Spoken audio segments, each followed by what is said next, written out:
Te ensinaram que para ter mais dinheiro, você precisa trabalhar mais. Quero te propor algo muito mais desconfortável. Você pode trabalhar a vida toda e continuar preso se continuar vendo o mundo a partir da mesma estrutura mental. Para algumas pessoas, o dinheiro parece cair do céu porque elas veem portas que para os outros nem sequer existem. E hoje eu vou te mostrar o porquê.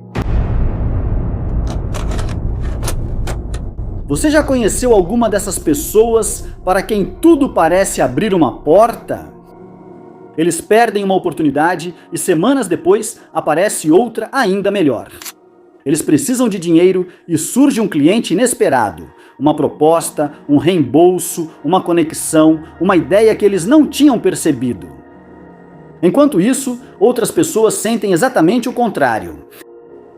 Toda vez que algo bom se aproxima, desaparece. Cada possibilidade parece se fechar antes mesmo de começar. A explicação fácil seria chamar isso de sorte. A explicação espiritual seria dizer que algumas pessoas vibram em abundância e outras não. Mas Jacobo Greenberg teria obrigado a fazer uma pergunta muito mais incômoda. E se uma parte do que chamamos de sorte dependesse da forma como estamos construindo nossa experiência da realidade? Não significa que pensar em dinheiro faça aparecer notas? Também não significa que a pobreza seja culpa de quem a vive? Isso seria absurdo. A pergunta é mais profunda. Quantas oportunidades existem ao redor de uma pessoa, mas a mente dela simplesmente não percebe? Quantas conexões, ideias, sinais práticos, conversas e possibilidades passam diante dos seus olhos sem nunca se tornarem parte da sua realidade consciente? Aqui começa o verdadeiro mistério. Porque para Greenberg, perceber não era simplesmente abrir os olhos e observar o mundo já pronto. Sua teoria sintérgica tentou explicar a experiência como resultado de uma interação entre a atividade cerebral e uma estrutura fundamental que ele chamou de látice. Dito de forma mais simples, o mundo que você experimenta não seria uma cópia perfeita de tudo o que existe. Seria uma construção, e se a experiência é uma construção, então mudar a forma como você observa pode mudar radicalmente aquilo que você é capaz de encontrar.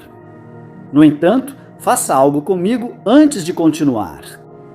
Coloque os 2 pés no chão. Sim, literalmente. E por um segundo, sinta onde você está agora. Porque passamos horas, dias, até anos vivendo no piloto automático. Passando por vídeos, pensamentos, preocupações e oportunidades sem realmente parar para observar. E talvez esse seja um dos maiores problemas. Não podemos descobrir uma realidade diferente enquanto continuamos olhando para o mundo exatamente do mesmo jeito. Jacobo Greenberg passou anos tentando compreender até que ponto nossa percepção participa daquilo que chamamos de realidade. Então, quero que este momento seja uma pequena ruptura. Um sinal para você mesmo. Escreva nos comentários: minha realidade não termina no que posso ver. Escreva isso, volte para o vídeo e preste muita atenção ao que vem agora. Talvez haja algo à sua frente que você não reconhece há muito tempo. Agora pense em 2 pessoas. A primeira entra todos os dias no trabalho repetindo: não há oportunidades. Tudo está caro. Ninguém ajuda. O dinheiro nunca é suficiente. Tudo está pior. A segunda atravessa exatamente a mesma cidade. Talvez com exatamente o mesmo salário. Mas ele se pergunta: o que eu não estou vendo? O que eu posso aprender? Com quem eu deveria falar? Que problema eu poderia resolver? Onde existe uma possibilidade que eu ainda não considerei? As 2 moram no mesmo lugar, mas psicologicamente não vivem no mesmo mundo. Uma busca confirmações de fechamento, a outra busca aberturas. E aqui aparece uma das ideias mais poderosas que podem ser extraídas do universo de Greenberg. A percepção não é passiva. Sua atenção seleciona. Sua história interpreta. Suas expectativas organizam. Seu cérebro descarta quantidades enormes de informação para te entregar a experiência que faz sentido. Isso significa que uma crença repetida durante anos pode se tornar algo parecido com um filtro. Não porque controla magicamente o universo, mas porque condiciona quais possibilidades você reconhece, quais ignora e quais considera impossíveis antes mesmo de tentar. Por isso, a primeira prática deste vídeo é estranha, mas extremamente simples. Busque evidências. Não de que o dinheiro cai literalmente do céu. Procure provas de que o dinheiro pode vir por meios inesperados. Lembre-se de alguma ocasião em que apareceu uma oportunidade inesperada. Um reembolso. Um emprego que você não buscava. Uma pessoa que recomendou seu nome. Uma ideia que acabou gerando renda. Uma dívida que finalmente foi paga. Um item que você vendeu. Uma colaboração. Uma comissão. Uma solução. Por que fazer isso? Porque se o seu modelo interno diz que o dinheiro só pode vir de uma única fonte, qualquer outro caminho praticamente deixa de existir para você até que alguém te obrigue a enxergá-lo. Imagine um taxista que troca de veículo e a partir desse momento começa a receber corridas muito mais longas do que o habitual. Um dia mandam ele para uma cidade distante. Depois aparece outro trajeto, extraordinário. Depois outro, o homem conclui: este carro me traz sorte. Pode ser que o carro não tenha absolutamente nenhum poder, mas acontece algo interessante. Agora o motorista está atento, fala sobre sua boa fase, lembra de cada oportunidade e responde com entusiasmo. Está disponível? Talvez ele aceite trajetos que antes teria recusado, talvez trate os passageiros com outra disposição, talvez seu comportamento mude de maneiras que ele mesmo não percebe. O amuleto não precisava modificar o universo, bastou modificar o observador. E isso muda completamente a história, porque muitas pessoas entregam o poder ao objeto, uma pulseira, uma moeda, um número, um carro, uma data. Mas o fenômeno psicológico mais interessante está em outro lugar. O que mudou dentro da pessoa quando ela começou a acreditar que algo era possível? Greenberg estudou durante anos a percepção e ficou obcecado com uma questão essencial: como surge a experiência consciente? Dentro do seu modelo, o campo neural, relacionado à atividade do cérebro, interagiria com o LATIC, e dessa relação emergiria a experiência que chamamos de realidade.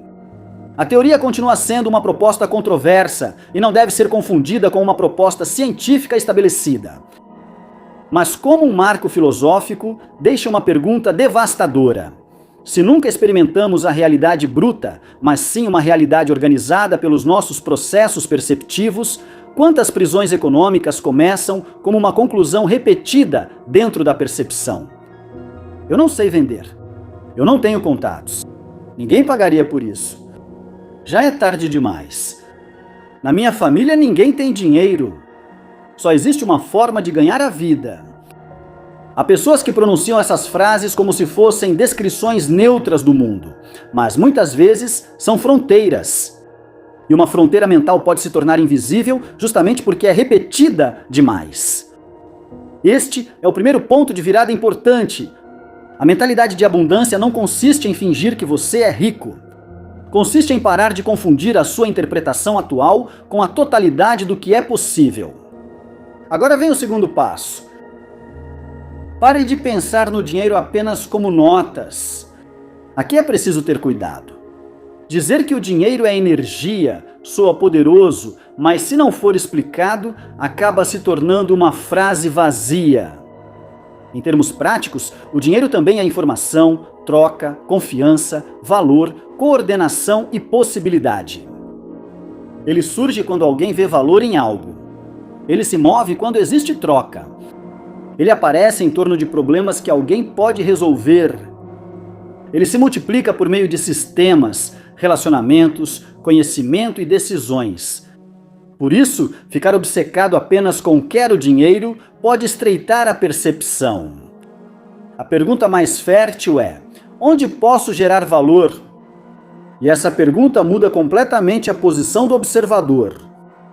Uma pessoa presa na escassez pergunta constantemente: o que posso tirar daqui?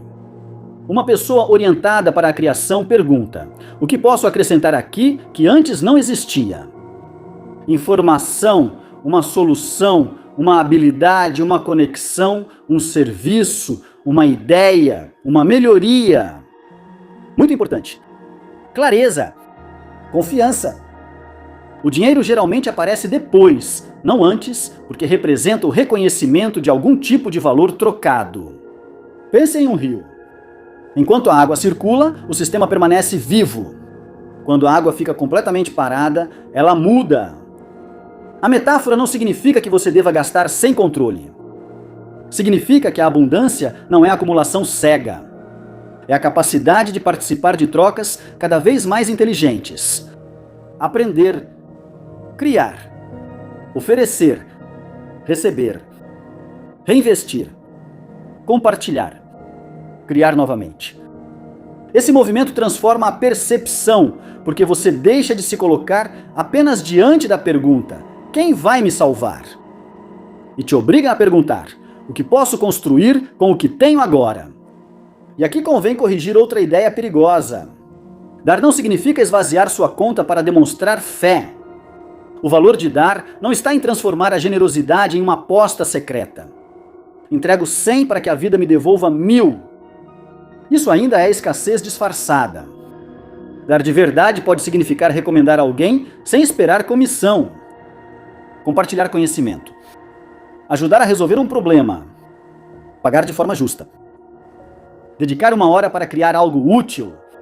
Ou doar um valor que você realmente pode bancar. Por que isso importa? Porque cada vez que você dá, a partir de uma posição consciente, você treina uma percepção diferente de si mesmo. Você para de se ver exclusivamente como alguém que precisa receber. E você começa a se ver também como alguém capaz de produzir efeitos ao seu redor. Essa mudança de identidade é profunda. Imagine alguém que entrega algo importante sem saber exatamente o que vai receber depois. Mais tarde aparece uma ajuda inesperada. Isso pode ser interpretado como um sinal divino, uma coincidência ou simplesmente boa sorte. Não precisa fazer do episódio uma lei sobrenatural. O importante é a função que ela cumpre. Mostrar o que acontece quando alguém abandona, mesmo que por um momento, a obsessão absoluta de controlar cada resultado. O segredo não é apostar sua segurança. O segredo é romper com a ideia de que toda troca deve garantir um benefício imediato, porque alguns dos relacionamentos, habilidades e oportunidades que mais valor acabam gerando começam sem uma recompensa visível. Primeiro existe uma contribuição, depois surge uma conexão, depois uma possibilidade e só muito mais tarde pode aparecer dinheiro. A mente impaciente não tolera essa sequência. Ela quer colher antes de semear. Mas uma percepção mais ampla aprende a reconhecer processos antes de exigir resultados. E aqui surge um paradoxo. Muitas pessoas esperam se sentir abundantes para agir de maneira ampla, mas muitas vezes acontece o contrário. Primeiro, elas devem expandir seu comportamento para gerar novas evidências. Um agricultor não coloca uma única semente na terra exigindo que ela produza exatamente uma colheita. Ele planta muitas. Ele sabe que algumas não crescerão. Outras serão destruídas. Algumas vão dar pouco. E algumas poucas vão produzir muito mais do que o esperado. O mesmo ocorre com as oportunidades. Enviar uma proposta. Aprender uma habilidade. Falar com alguém. Publicar uma ideia. Criar um produto, pedir uma colaboração, solicitar um aumento, procurar outro trabalho, investigar um mercado, resolver um problema. Cada ação é uma semente. A mente de escassez quer garantias antes de semear. A mente expansiva entende que o resultado aparece depois de multiplicar as possibilidades. Imagine agora uma pessoa que durante anos guarda dinheiro em espécie sem saber o que fazer com ele. Tem receio de investir. Ele desconfia. Adiá-lo parece mais seguro. Então começam a acontecer pequenas situações que aumentam sua sensação de urgência. Ouve falar sobre inflação? Alguém próximo a ele explica alternativas. Aparece uma situação em casa que o lembra de como é vulnerável guardar tudo em um só lugar. Uma leitura mística poderia dizer: o universo estava enviando sinais. Uma leitura estritamente racional diria: são coincidências. Mas, a partir do problema da percepção, existe uma terceira opção muito mais interessante. A informação talvez circulasse há meses. O que mudou foi sua capacidade de vê-la como relevante. Isso é enorme. Porque um sinal não precisa ser sobrenatural para mudar uma vida. Pode ser uma conversa que antes você teria ignorado. Um e-mail que desta vez você decide abrir. Uma pessoa cuja habilidade você finalmente reconhece. Uma oportunidade que esteve ao seu redor, mas que seu modelo mental não tinha categoria para interpretar. E é aqui que a história do dinheiro caindo do céu começa a se transformar. Talvez não caia do céu. Talvez ele surja quando sua percepção deixar de se fixar só no chão. Pense em alguém que viaja para outro país buscando oportunidade de investimento. Dias antes da viagem, recebe uma mensagem inesperada de uma pessoa ligada a esse mesmo lugar. A mensagem traz uma proposta comercial que se encaixa perfeitamente no que ele buscava. Destino, sincronicidade e probabilidade. Não é responsável afirmar isso só por essa coincidência, mas há algo que pode ser observado. A pessoa estava preparada para reconhecer a relevância da mensagem. Outra pessoa teria pensado spam e teria apagado. Aqui, a atenção muda o resultado. E a atenção foi um problema importante dentro do modelo de Greenberg. Em sua teoria, aparece até mesmo o chamado fator de direcionalidade, relacionado com a orientação da experiência consciente para determinadas regiões ou conteúdos. Você não precisa aceitar toda a teoria sintérgica para compreender a consequência prática. Aquilo para o qual você direciona a atenção repetidamente começa a ocupar mais espaço na sua experiência. Se você procura ameaça, encontrará ameaça. Se você procura humilhação, interpretará a ambiguidade como rejeição. Se você procura possibilidades, começará a detectar padrões úteis. Isso não garante dinheiro. Isso muda as chances de agir sobre informações antes ignoradas. Por isso, o terceiro passo é transformar a abundância em um treinamento perceptivo. Uma vez por semana, faça uma caminhada sem fones de ouvido. Não para manifestar nada, mas para observar, não apenas olhar. Negócios, prédios, pessoas trabalhando, lojas vazias, restaurantes cheios, serviços deficientes, problemas não resolvidos, anúncios, construções, veículos. Pessoas comprando, pessoas vendendo. Pergunte a si mesmo: que trocas estão acontecendo aqui? Onde o valor está sendo criado? Qual é o problema dessa pessoa? Que habilidade permitiria participar desse sistema? O que eu não teria visto há um ano? O objetivo é desmontar a ilusão de que não há dinheiro. O dinheiro está circulando constantemente. O difícil não é provar que ele existe. O difícil é descobrir em quais trocas você pode participar sem se trair, sem enganar e sem destruir sua vida ao persegui-lo. Essa mudança é importante porque a escassez reduz o campo de atenção. Quando uma pessoa sente medo constante, seu horizonte pode se reduzir até que ela só veja a urgência imediata. Pagamento, dívida, fatura, problema.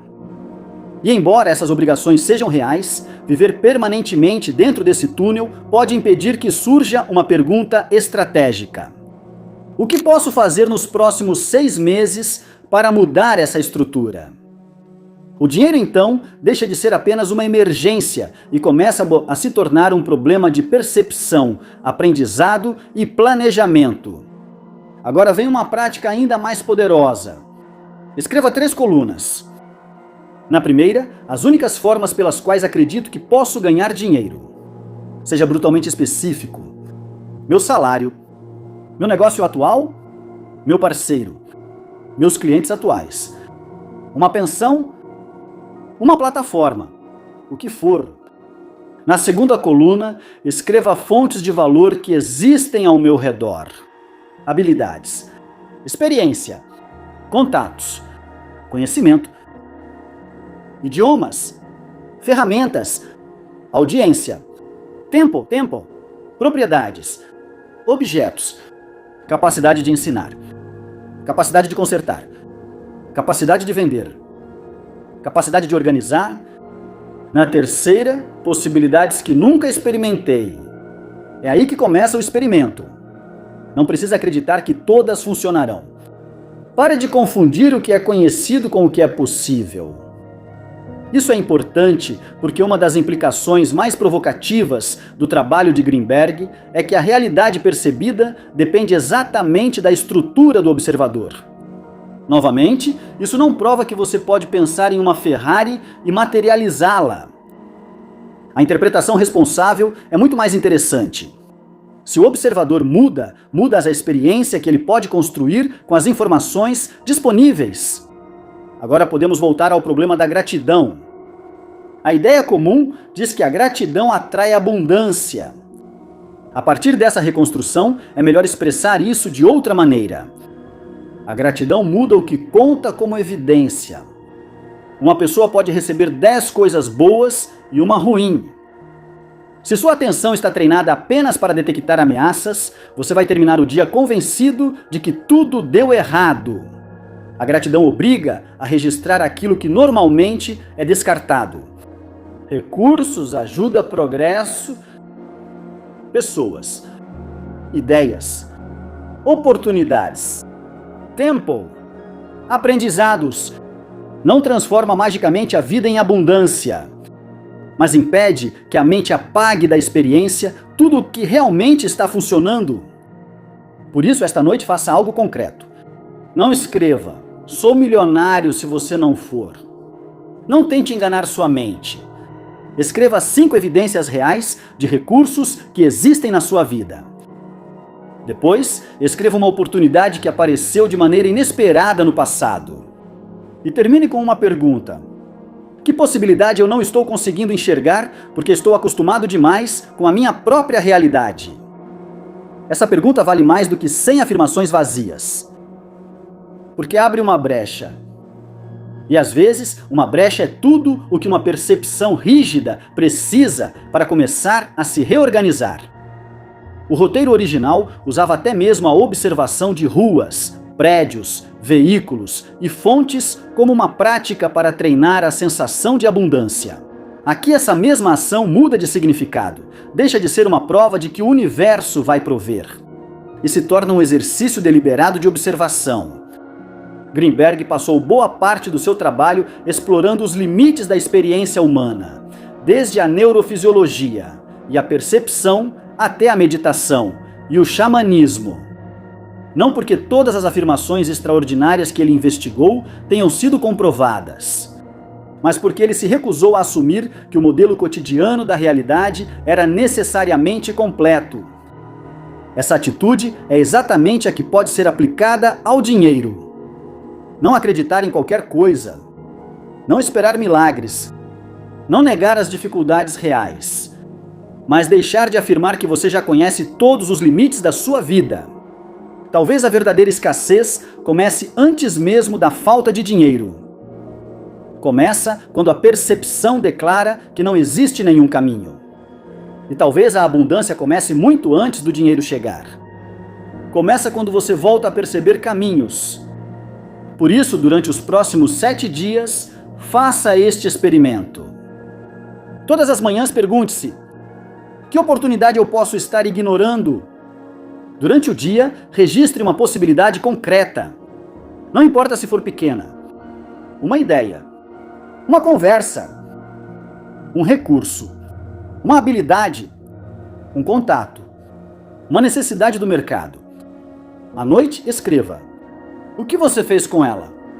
Isso é essencial, porque perceber sem agir só produz fantasia. A transformação apropriada, o que ocorre quando percepção e comportamento se alinham. E depois de uma semana, revise suas anotações. Provavelmente não vai cair uma mala de dinheiro do céu, mas pode acontecer algo mais útil Talvez você perceba que passou por portas durante meses sem notar.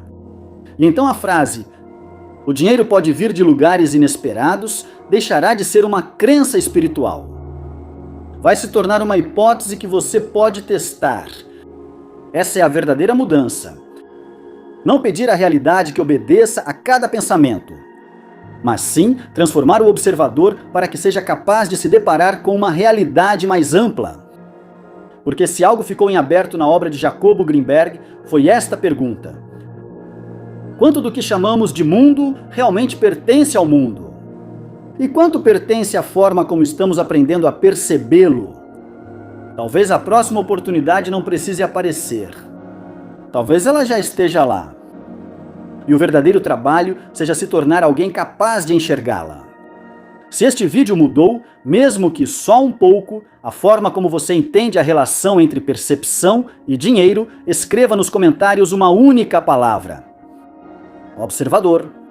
Não como uma afirmação mágica, mas como um lembrete da pergunta central. Quanto da realidade que experimentamos depende da maneira como aprendemos a observá-la.